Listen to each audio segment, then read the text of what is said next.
గోదావరి జిల్లా ఎటపాక మండలం రాయనపేట వద్ద ఆర్టీసీ బస్సు బోల్తా పడింది. బస్సు అదుపు తప్పి 3 పల్టీలు కొట్టడంతో 10 మంది ప్రయాణికులకు గాయాలయ్యాయి. భద్రాచలం నుండి ఛత్తీస్గఢ్లోని కుంటకు వెళుతుండగా ఈ ప్రమాదం జరిగింది. ప్రమాదం జరిగిన సమయంలో బస్సులో 40 మంది ప్రయాణికులు ఉన్నారు. క్షతగాత్రులను చికిత్స కోసం భద్రాచలం ఏరియా ఆసుపత్రికి తరలించారు.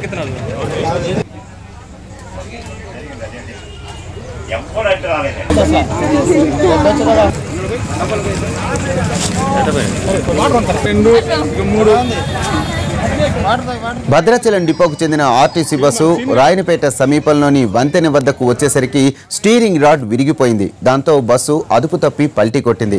ప్రమాదానికి గురైన బస్సులో సిఆర్పీఎఫ్ జవాన్లు కూడా ప్రయాణిస్తున్నారు. వీరంతా సురక్షితంగా బయటపడ్డారు. ప్రమాదం జరిగిన ప్రాంతాన్ని సందర్శించిన స్థానిక ఎమ్మెల్యే సునన్ రాజయ్య సహాయక చర్యలను పర్యవేక్షించారు.